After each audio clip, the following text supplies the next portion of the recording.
We are giving up the Level-esque podcast name and renaming it because we're focusing really on Idea Financial, which is the parent company and the main business that we run here. And today, Larry and I, as we introduce sort of the Idea Financial brand, we thought it might be a good idea to talk to the founders out there, the people who have founded their own businesses, talk about our experience, about our journey, and what got us from really never thinking we'd ever be in a position that we're in running a company like this to where we are today. Yeah, I think we should also talk to some of the people who fantasize about doing something like this or have an ambition to step outside of what they're doing on a day-to-day basis and, maybe a long-term career and try something new, do something on their own, just haven't had whatever inspiration or whatever. But I think that that's an important thing for us to discuss also. And I think what's most interesting is that with my kids, people ask my kids, what do you want to be when you grow up? And I was asked the same question when I was a kid. Everybody's like, oh, what do you want to be when you grow up? And I think that what we've done with our career shows that there is no answer to what do you want to be when you grow up, because what does that time frame actually mean? I mean, for us, if you would have asked me when we first started working together in 2011, what I would be doing in 2025, there would have been no doubt that the answer would have been trying cases and acting as a lawyer full time. And over the last 8 years, that's obviously changed dramatically, and it's gone through a lot of iterations. So maybe now is when I'm grown up, but maybe in 5 or 10 years, I'll grow up again. I think part of that, sure, it's so unpredictable. And I think part of the reason why we are sitting here where we are today is that we've embraced that unpredictability.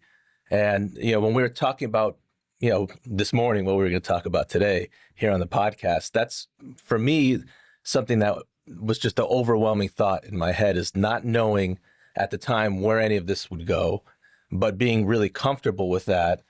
And I think the flip side of that is being confident in ourselves and knowing and accepting that we were going to have innumerable challenges to overcome, but having that confidence in ourselves, whether it was justified or not, we were confident that we would overcome whatever was in front of us.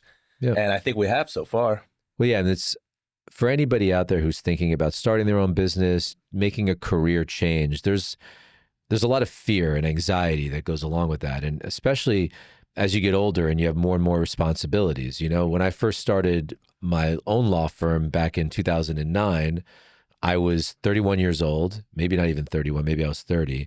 I wasn't married. I didn't have any kids. So the risk of doing that kind of stuff was minimal. I mean, what's the worst thing that could happen? I won't be able to pay my rent or my one car. It's not like I'm not going to be able to pay for my kids' tuition or That's everything right. that goes along with it. But those challenges get much larger, but you got to embrace them. That's true, but not to minimize the risk. I'm sure at that point, the risk probably seemed monumental to you, even though in retrospect, you had much fewer responsibilities, financial and otherwise, but I'm sure at that point, the risk still seemed tremendous. And the risk 5 years later seems tremendous, 10 years. I don't think that there's ever the ideal time or the optimal time to make a dramatic shift.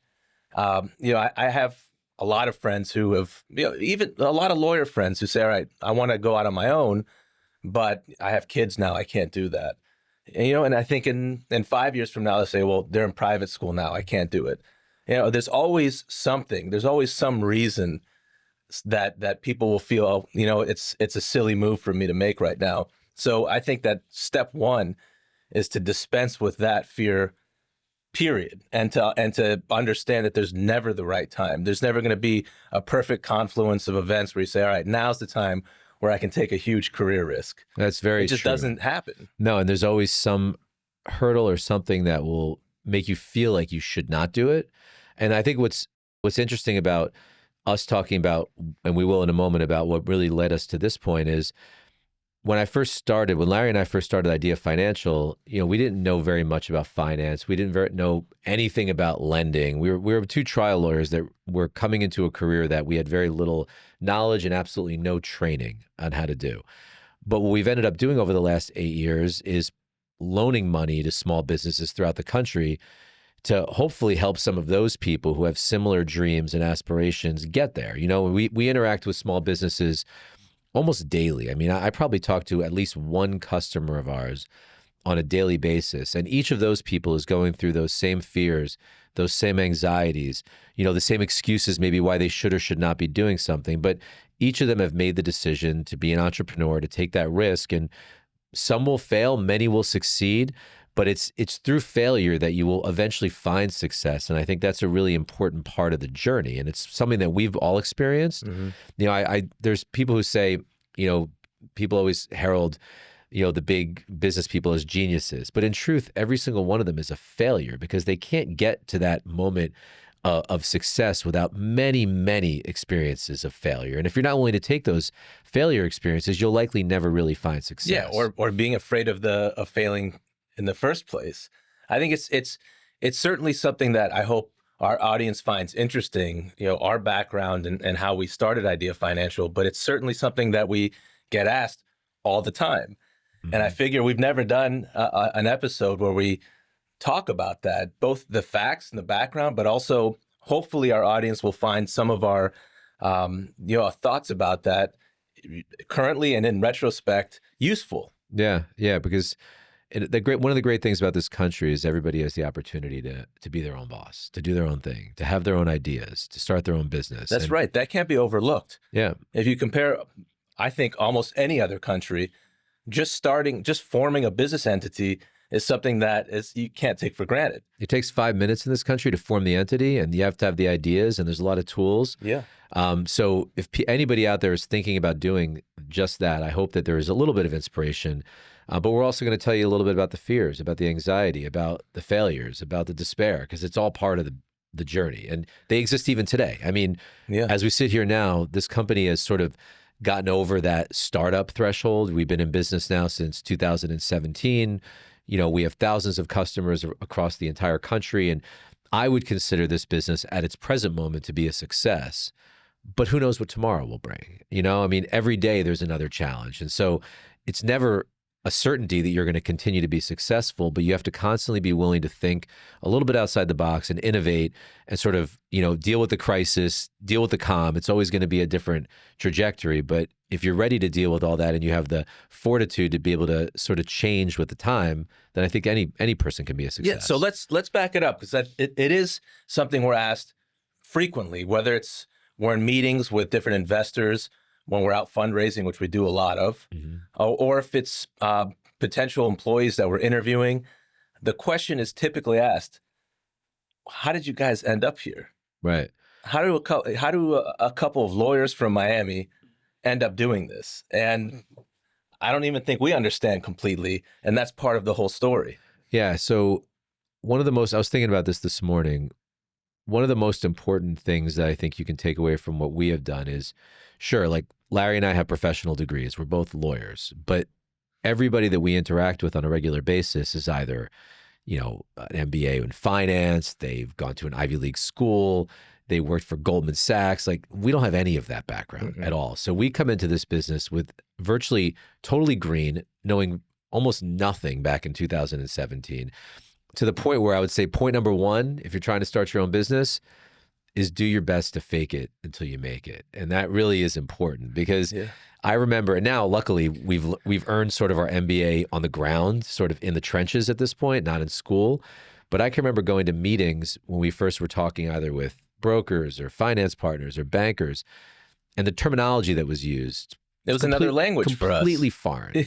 It was to the point where I'd write stuff down, shake my head yes, and pretend like I knew what they were talking about, and then go back and Google it. We'd leave the meetings and we'd both have these lists of acronyms and all these things. Yeah. I don't know if I would have given you and me that type of financing, because we were literally learning an entirely new trade. So a lot of trust goes into that. Yeah, absolutely. And so for us, it was rule number one was, you got to be a good actor to start. You have to be able to put on a game face. You're smart, so you could figure it out eventually, and that's not going to be a problem.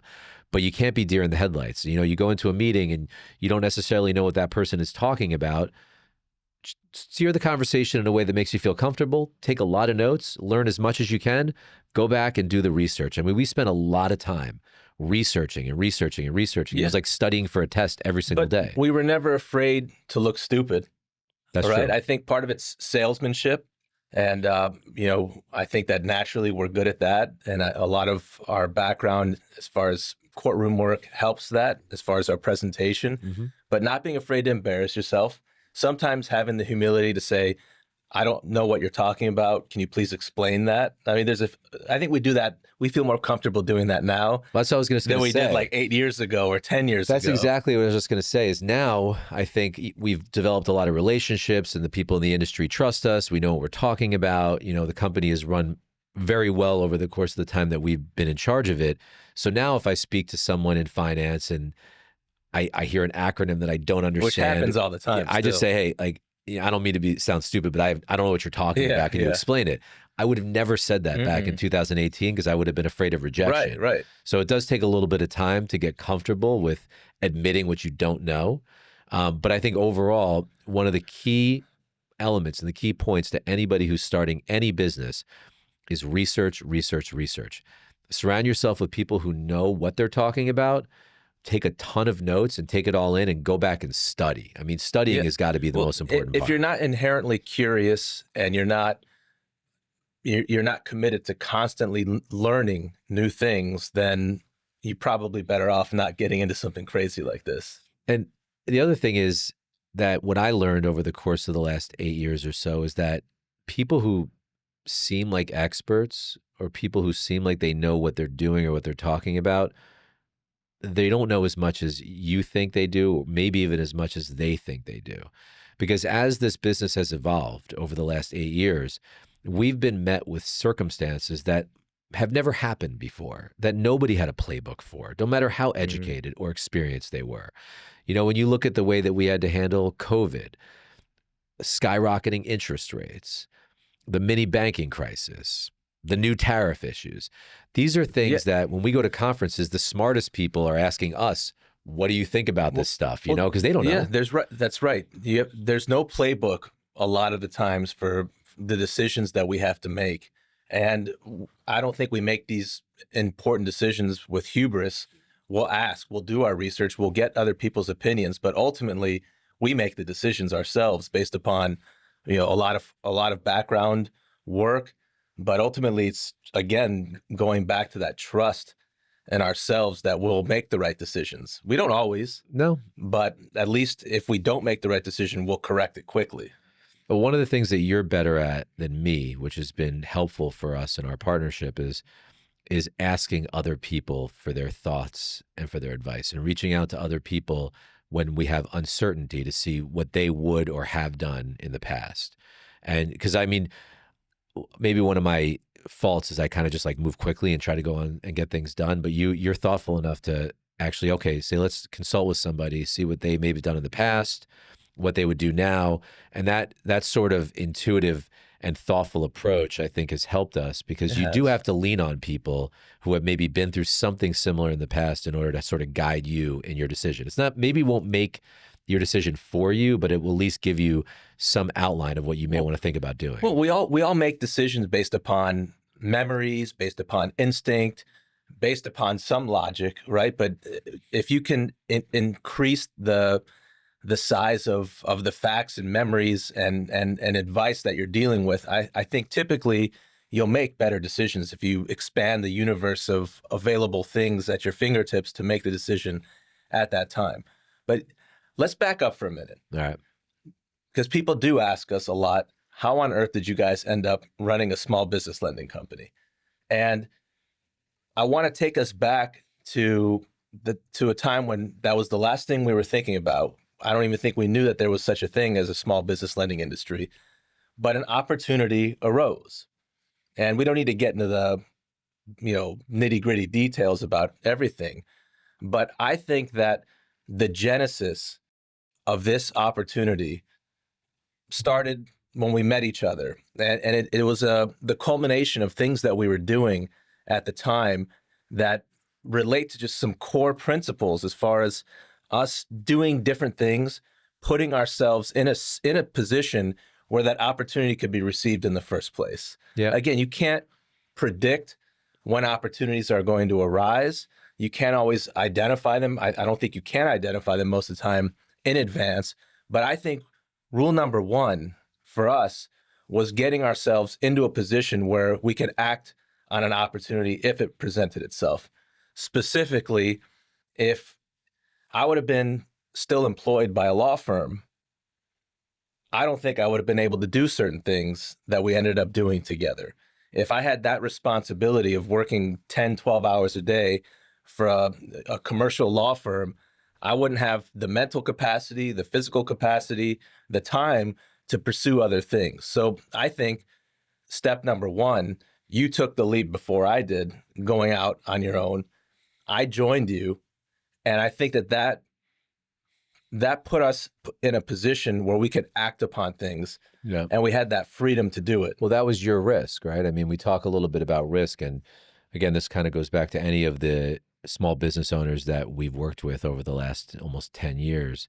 Every single one of them takes some level of risk in their lives. They give up something in order to pursue that sort of that dream. There's an initial leap of faith, I think. Right. And mine, I think, was less than yours because I was already doing it, right? So I started my law firm in 2009. And so by the time you and I started even thinking about working together, I had 2 years under my belt already. So that part of the risk, I think I had already taken. You did. You know, so I was already running my own business. And then we began working together on a couple of different projects when we first met. And it got to the point, I remember we were going to lunch, trying to figure out times to get together to talk about business. And I don't know if it was me or if it was you, but at some point, one of us said, why don't we work together in the law firm? So you joined my law firm. We changed the firm name from the Leto law firm to Leto Bassuk because it became too logistically difficult for us to constantly be trying to find time from different offices to work and meet together. That was a huge And step. that was a risk for you because you had to leave what you were doing, which was, regular paycheck, guaranteed employment to come and work with me and take some trust in what I was doing to begin to start doing these other business But things. we both wound up in that spot. And that was a big, I think, a monumental decision that we made together, because it was not just working together as lawyers. That we needed at that time, obviously we had financial needs, right? And that was still our that's how we were making income.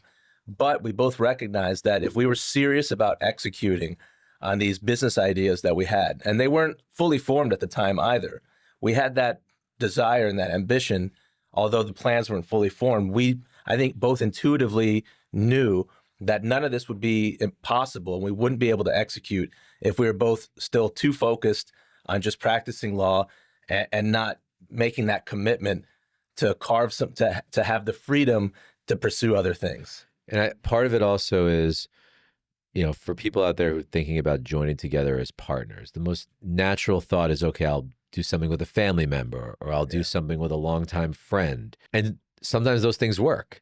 But for us, it was the opposite. Like we didn't know each other before we started really working together. So it's not like we had a long-standing history, which I think likely was to our benefit. I think so. Because rather than saying, okay, we've been friends for 20 years since college, I'm sure you have plenty of college friends who you wouldn't necessarily want to be business partners with, for probably most of them. Right. So, we didn't say, okay, we've been buddies for 20 years, so now we're going to go into business together. Instead, our relationship formed and our friendship formed after we had already started doing work together. I think that's unusual, and I don't think it happens that often. But I think it's a message, though, to people out there who are thinking about partnership, that one of the things that we did was a slow burn into where we eventually started doing this. It wasn't like we said, okay, we're going to drop everything we're doing and we're going to start this business. Because I think that's where there's some real risk in personality conflict. And somebody because you go out to dinner with them and you hang out with them, but then their business world is completely different than their personal life. And you only find that out too late. So you have to be very cautious about choice of partner. I think a close friendship does not equal a good business relationship, a good business partnership. I think that's a fascinating topic we could probably explore for hours just talking about that. We have spoken about it at length, the two of us, over the years, because it's been so important to us to have that extremely solid business partnership. I can't even fathom having done this without you. I can't fathom having this kind of responsibility and shouldering it all on my own either. And I think you feel the same way. It's a very fortunate thing. And again, it's not something we planned. No. I didn't know that when I took that job at that law firm that you'd be down the hallway. Who can predict those things? So it's the uncertainty of this. Alondra is here helping us film this. You asked, what was your question? So how did it start? When did you guys become friends and partners? And what was the genesis of the idea? Well, I'll start. It's interesting because I started my firm in '09, and I had rented some smaller office space downtown Miami, and I got this case, and I was supposed to be aligned with this lawyer who was the owner of the firm that Larry was working at. So in other words, we were not on the opposite sides. We were supposed to be on the same side. But he's a bulldog and he wants to prove that he was in charge and he was tough. So he took an adversarial position to me for some reason, and we became like we were arguing and fighting and whatever. But at some point, that I was able to get through to him and change the tone, and we became suddenly more friendly. And all of a sudden, he said, "Oh, by the way, we have some office space available at our office. Do you want to think about renting it?" So it went from being like we can't get along to do you want to come like have an office at our office instead of where you are? And they were a successful firm. They had great amenities. It would be nice for a one-man shop like me to be able to have access to all the things that were at this firm. And so I took him up on it. It just so happened that Larry worked at that law firm. We didn't know each other at all. I'd never met Larry before in my life, but I took this office and I was just doing my thing and we got to know each other. And I think that he was a little tired of some of the people that he was working for at the time. Very diplomatic. So he would sort of sneak into my office just to hang out, to get away and sort of get away from the, whatever was going on at his firm. And we would just talk. And so we started talking business and all types of stuff. And those conversations led to some really great ideas that came out of the two of us. And a lot of people have ideas, but I'll never forget when some of our ideas started to sort of ruminate, we went home and we actually started to work on them as opposed to just like letting them float by. We executed. And I remember sitting at my desk in my bedroom in my condo at the time and like writing stuff out on some of our ideas and trying to come up with concepts and thoughts. And we really were serious about trying to get something done. And that was really the beginning back in 2011 of us really working together. Now that I'm thinking about it, you were already, like I mentioned previously, you'd already put yourself in a position where you could pounce on opportunities. You were working for yourself. No one was telling you what to do, and you'd been successful. You had resources to invest, and I think, and I admired that. And when we started thinking about these things, I knew whether it was explicit or implicit that you actually had the wherewithal to be my partner to do these things together. Whereas, if I was going to approach, just a random person who was an employee at the law firm, they don't have the wherewithal to do anything. Where I knew you had the wherewithal to do it and the ability and the ambition to do it. So if I'm thinking right here out loud as I'm sitting here today, it makes sense. And kind of that framework that I was discussing previously. And I don't know if you guys can edit this, but we have a photograph of the two of us from probably 2011 or 2012. We should Hopefully put that on there. On it. It's a picture. I think we wrote our first check for an investment that we were making into an insurance company that we were thinking about starting. And we took the picture together. I think I was 31. You were like, I was 30. No, so it was 2011. I was 33 and you were about 28 or 29 years old. And we look it in the picture. Yeah. So hopefully we can get it in here. But that was our. We should. I'll find that. I had no beard. I looked a lot younger. But that was our first photograph that we ever took of us doing anything together. And we were taking money out of our own pockets. And investing it in this new venture. Yeah, we did that over the course of several years. We did so, a Level-esque, which was our original podcast name, comes from our original company, which was originally called Litigation Cost Protection, which was the product name, but evolved into Level Insurance. And if you understand, trying to bring a brand new, never been done insurance product to market was something that we had no idea how to do. But we got very lucky, and this is for any entrepreneur out there. This is not just luck, because what do they say? Luck is opportunity meets preparation. Right? Yeah. And so we were prepared and we had an opportunity and we used it. We knew people. I think it was actually you that knew Greg, who was one of our partners in Level Insurance at the early stages. And this guy was very well educated in the insurance market. So he brought us in and he worked with us. We went through a couple of other people who were not such good partners before we got to him. Yeah, but Greg was the key. That was the key, and he knew him through some personal contacts, I think, and so we leveraged somebody else's knowledge and our idea to build a business. And that's a great lesson for anybody out there who's trying to start a business, because it's impossible for you to know everything. And we were never dumb enough to say that we knew everything. We knew what we knew, and we knew what we didn't know, and we knew there was things that we knew that we didn't know as well. Yeah, and so we used resources to try to educate ourselves. It's interesting that I think that assembling talent is so critical to get anything off the ground, to have the humility to know that you don't know it all, but there are people out there who are experts, who know much more than you, who have different skill sets, different personality qualities, whatever, different connections, whatever it may be. Get those guys on your team. And also recognize that if the people are not good, get them out of your team immediately, which we did. You know, we learned that lesson the hard way, especially in the beginning of Level Insurance. Oh, yeah. We had some not great people who were latching on to what we were trying to do, and were trying to take advantage of us immediately. Oh yeah, absolutely. And people who tried to drive a wedge between the two of us, Yep. tried to take advantage. But I think Level Insurance, which was that business, was our because let me back it up for a second. Running a law firm is very sort of like binary. There's the lawyers, and the lawyers are partners or associates, and then there's the staff. There's not like here at Idea where there's like multiple departments where there's a lot of managers and a lot of leaders. That's not the way it's law like firms a work. law firm's like a jellyfish that has like one cell that's like repeated a trillion times. This is like full-born, primate. Right. So there's the management of a law firm, not to denigrate, because it's hard to run a big firm, but it's the levels are different. They're easier. There's less. It's not as complex. There's less complexity. So when we started Level Insurance, we started meeting people in different areas of expertise, different positions. And that was, I think, our initial training, although we didn't know it was our initial training at the time, into how to bring in smart people that, like we've done here at Idea. Yeah. And also to filter out people who might be problematic, self-interested, or not really on our team, because those people are out there. And we saw them with Level, and we eventually found the correct partner, people who we still work with to this day, 13, 14 years later, because those people, we trusted them, they trusted us, and the relationship worked.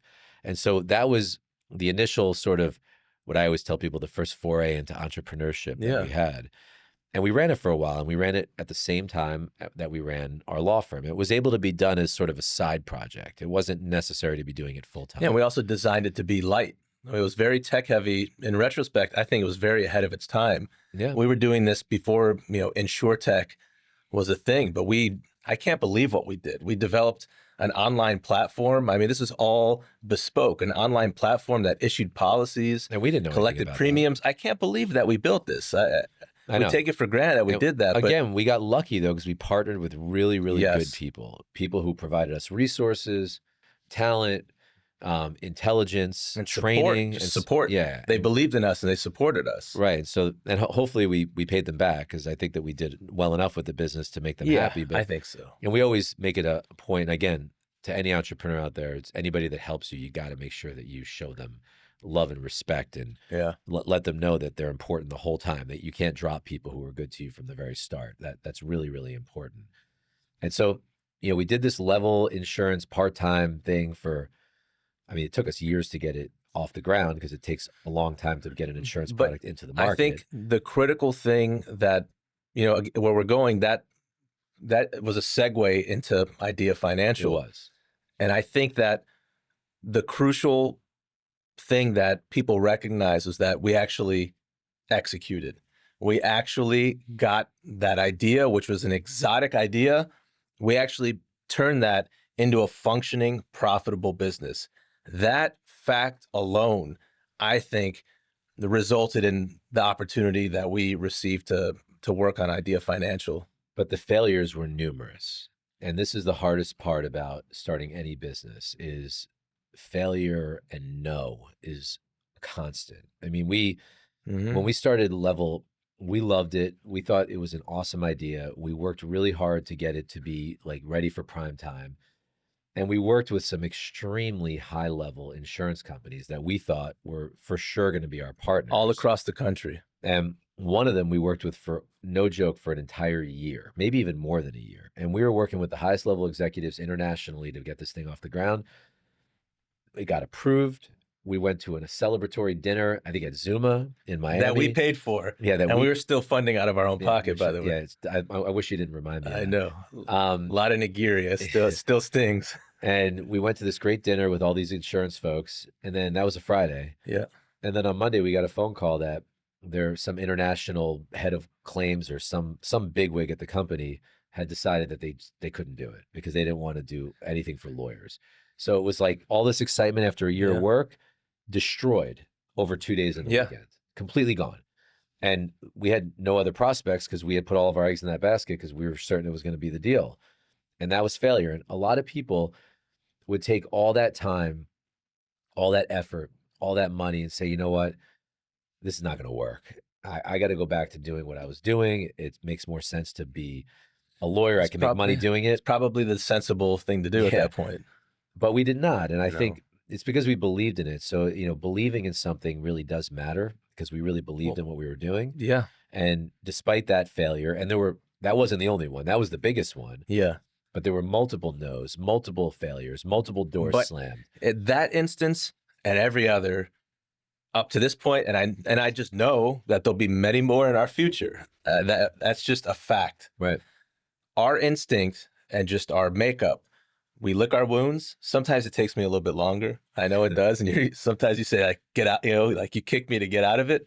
But that's just my process. But when I say yours is like 1 minute, mine's maybe, a couple hours. Yeah, it's a little longer. But what we share and what we always have and always will is that our instinct, once we get over it, we have our process, we're already on to the next thing. We don't even talk about it anymore. Like that one stung really badly. Mm-hmm. We got over it really quickly. And without even discussing it, we just moved on to the next things. Be like, all right, we're done with that. Boom. Who else? Who are we going to call now? What's next? And that's important, if you believe in something. Recovering from that kind of stuff. But I think, it's also important. Failure like that is a critical part of the evolution process for any business. There's no person out there, I don't care how rich they are, I don't care if they're Mark Zuckerberg or Jeff Bezos or Elon Musk, who hasn't gone through a significant amount of failure. And if you ask them to detail all the times that their ideas were rejected or the thoughts that they had were told they were stupid, I'm sure they're numerous. But it's like if you have conviction and you believe that what you can do can really bring about either a change or solve a big problem, as hard as it may be, as you're being told that your idea is not good enough, you got to continue to try to push it until you've turned over every stone, because that's the only way you're ever going to be successful. Self-confidence. Yeah. Not hubris. No. But self-confidence. No, there's a point where stupidity is right. You can't be stupid, but I mean, I don't know if you read Shoe Dog by Phil Knight, Nike should never even been here. That business failed. That guy put his life savings into it. He mortgaged his house. He almost lost everything over Nike. He made his shoes in a place where they shut down production and he could no longer make them. They pulled his patent. So like all that stuff. You're wearing like the original design, by the way. But like all that stuff would have led to no Nike. Yeah, these are the original Tigers. Yeah.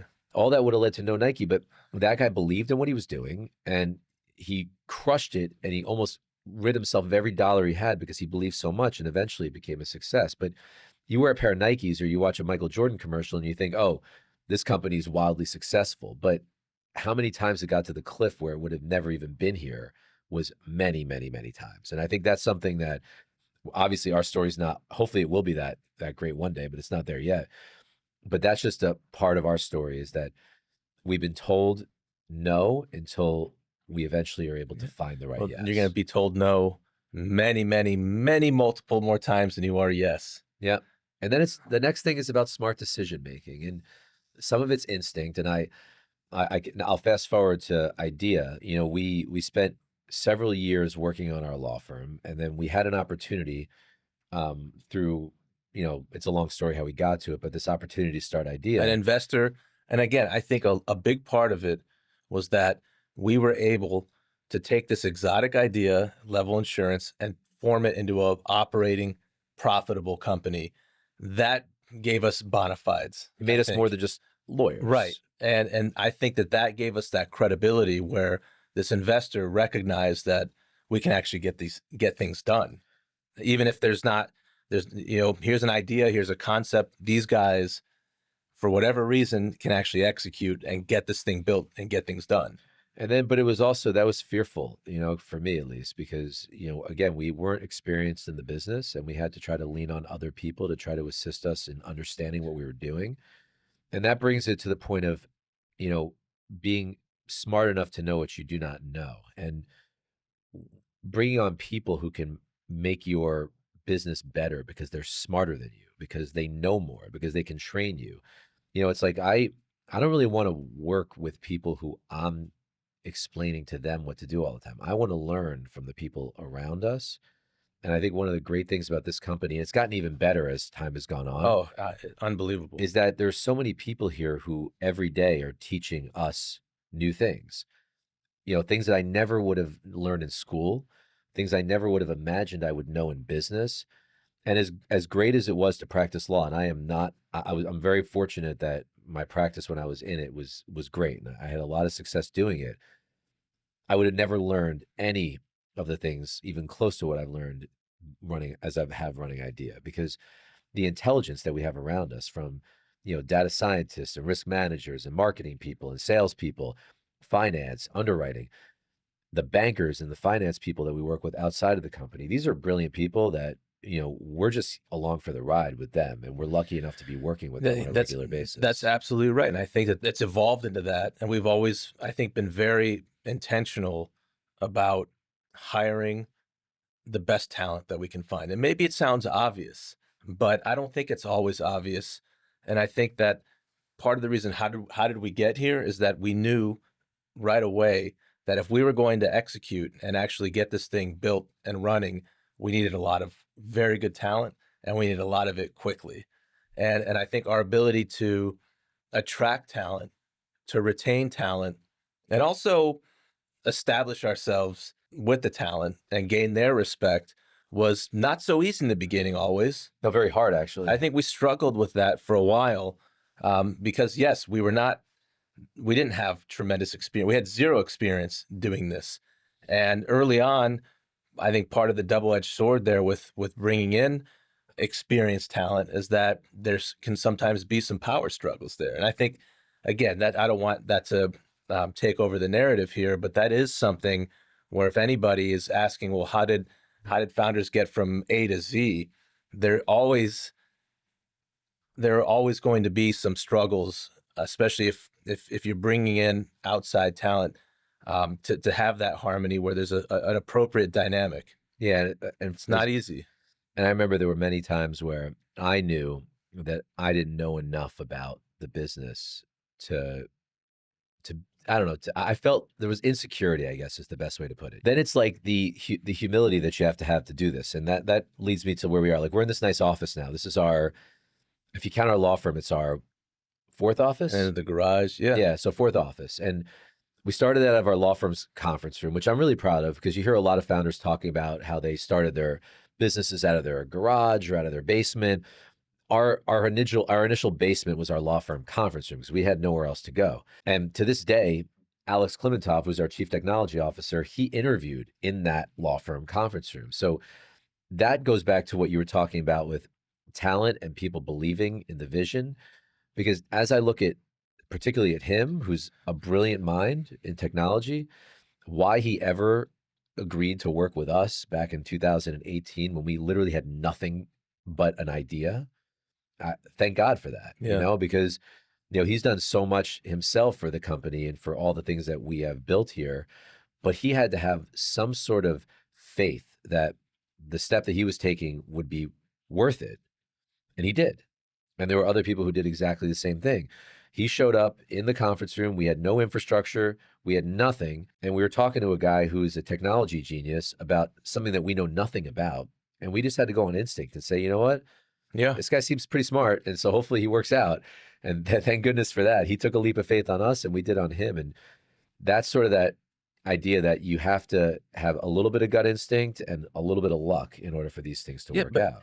Absolutely. And I think we saw the potential in this market. And look, our initial plans we didn't have this textbook and we said, all right, here's what we're going to do and here's where we're going to end up. There were a lot of twists and turns and a lot of decisions being made on the fly during the process. Mm-hmm.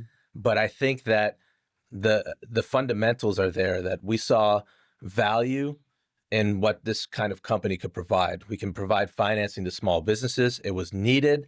It adds value, and it's something that we can be proud of. I think all those elements have to be there. We have to, at the end of the day, feel proud about what we're doing. What kind of impact is this having on our community, on our country, on society? It has to be a positive impact, or else you're not going to be able to get behind it, and your team members aren't going to be able to get behind it. I also think that the building aspect of it is really interesting. When because people are like, how'd you guys end up, in the small business lending business? And it was those factors that had to be positive and all those things. But I think also the challenge of building something doesn't necessarily tie up to the end business type or product. If you have a passion for building a business, I don't think you can be blind to ultimately what that business is going to be. Are you saying, like, so in other words, like, so just to give you some I think some context of what you're saying is that originally this company was started with the idea that it was going to become a bank. Yeah. So, we built this business. It was going to be, okay, we're going to get a group of businesses that are going to be borrowers. Eventually, we're going to buy a bank, a small community bank, and then we're going to loan money because we have Fed funds rates. Yeah, we'll take deposits. We'll take deposits. Completely different plan. That was the plan from the start. And I mean, you flew to little banks in different communities to try and see about which ones could be bought and purchased. Obviously, that plan was not where we are today, but that was the original plan of this company, was to be a bank. I'm really happy we didn't take that route, because I think it would have been a much less valuable organization and less fun, and providing less value. But that was the plan, and it veered off course at some point when financing changed. We had an issue with getting financing, continual financing. A lot of things changed. And, we had no idea how to raise money. We'd never been in the capital markets. And one day some of our investors said, hey, it's your job. You got to go raise money. And we're like, oh, shit. Like, we don't know how to do that. But we learned. But we figured it out. We had to figure it out. Otherwise, the business wouldn't be here. But that was also part of that process, was learning about culture. And the reason I bring culture up, which is also a really, really important part of any business, is because I did not buy into that at first. Law firms don't really have, at least maybe they do now, but when I was practicing, law firms really didn't have culture. What I mean by that is, they had a culture, but it wasn't a good, not a good one. It was not a very positive culture. Yeah. It was, some law firms can be known to be abusive. Like, lawyers aren't always nice to staff. This is not that. I'm not saying that's garden variety. I'm saying that could be reputational. And so I was like, oh, culture's stupid. Like, people should just go to work every day, and, they work hard, they get paid. And if they don't like it, then they don't need to work here. And I could tell you, the evolution from that mindset to today has completely changed. I mean, I think culture is one of the most important things in an organization. Absolutely. I mean, in this organization, I hope, it's my hope, and I can be blind to my own beliefs, but I hope that culture is what keeps people wanting to come to work here every day. Of course, we have a mission. We have to sell. We have to make loans. Well, everyone has to perform. And, I mean, everything, do their jobs. That is the priority. But you want people to come to work wanting to come to work. Not the old way, like when we were kids, how people would think, oh, mom and dad have got to go to work. They got to take the train to New York. It sucks. Work's terrible. I can't wait to get home. We hope that we've developed a place where, not us, we did not develop it. The people around us developed it. I'm not going to take credit, but we hope this place has developed on its own. It's sort of its own pulse and its own way of living, its own lifestyle, where people like to be around each other. We try our best to provide things of value besides just a job to people, so they enjoy coming to work every day. And I'll tell, for any entrepreneur, again, who's thinking about starting a business or has one, if your culture is lacking, investing a little bit of money and time into that will likely have returns that you would have never expected. Absolutely. We've seen this firsthand. We're speaking, you can tell our background's a little different than our previous podcast, because we're in a beautiful new office. And one of the larger reasons for us moving here out of downtown and, into an office park now, is that it was very important for us to have everybody together in one space. As we grew, we were formerly in downtown Miami, and we had one, then two, and then three different suites in the same building, and it was disjointed.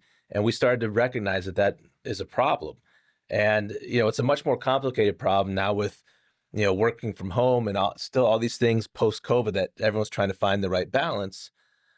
We saw the results almost immediately when we had all of our company together in the same space. We invested very heavily in a beautiful dining room. To call it a break room would be an understatement. I mean, it's a gorgeous, the centerpiece of our office. And we see now our team break bread together daily.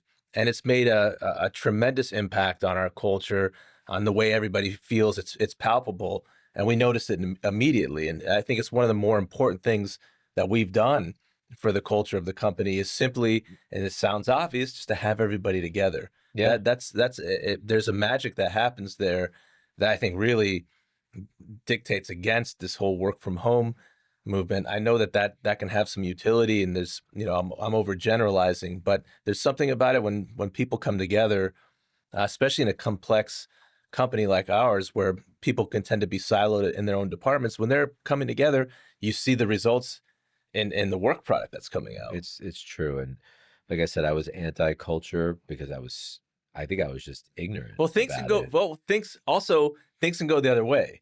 You and I have been to many offices where the culture got out of control. Yeah, it was too much. Yeah, like I mean, yes, especially pre-COVID when people were overspending on ridiculous items, and that got out of control. But I think we've struck the right balance, and it is, in my opinion, very important for business owners to invest, Yeah. even if it's only a little bit. If they don't have a lot to invest in the people that work with them, and their staff and their employees, because That is your company. yeah, without them, you're left by yourself, and you don't want people to be unhappy coming to work. Work is not always going to be great, but you don't want people generally unhappy with the way that the office culture is. You want people to think, okay, these people care about me. They care about my life. If something goes wrong, they're going to stand by me. And when I come to the office, there are things there that make me feel like I'm at home. And I think that's the part that we have tried. It's, again, I say we. When I say we, I don't mean you and me. I mean we as an organization, because we have people here who I'm so fortunate that we have people in this company that focus solely on the culture of the organization. And I can tell you, I've had people come up to me and ask me, because Javier, who's our culture manager, who's like a gem, they've asked me, like, can I talk to Javier about what he does and how we could find somebody like that for our company? And I say, no, you can't talk to Javier. Stay away.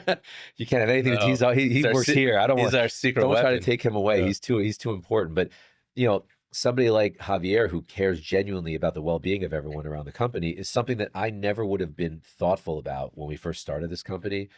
But now I couldn't imagine the organization without it. Well, where I think that we've, acknowledged a long time ago and consistently that this beautiful culture we have here is not a function of us. Like, we can't take the credit for that, or at least not even close to all of it. I think one area where we can, though, and this goes back to the same forces that we had to stand up against when things are at their formation stage and when a company's, relatively mature, is that there are negative forces out there that sometimes aren't always obvious, but you and I have had to have a backbone and stand up to certain people or certain things that had negative influences. And that's, I think, you can't have great culture if you have negative people or negative influences in the company. Those have to be identified. That's always, I think, the hardest part is to be objective and identify certain things, and then have the backbone to say, all right, this isn't working. That's true. It's something that I think we should continue to talk about. I love talking about just how Idea started. It's not meant to be in any way, we're not bragging about it. It's more out of humility that a lot of this, we're humble in our approach here, because we've had very good fortune and great people to surround ourselves with throughout the entire time we've been doing this. And I'm, of course, most thankful that I get to work with you every day, because Likewise. it's been 14 years and, hopefully another 25 to 30 to go or more. 25. Yeah. 5, and then we can retire. But in any event, hopefully we'll have a name for this podcast by the time we publish it. But thank you to Alondra and Laura for helping us get through Thank this. you. They're in the background. They're the brains behind the podcast. But I hope everyone enjoyed. We'd love to get some interaction. Anyone ever have any questions, you could send them to us, on the comments section of whatever it is that we're publishing through. And just thank you very much for joining Yeah, us. it's good to be back. Thank you.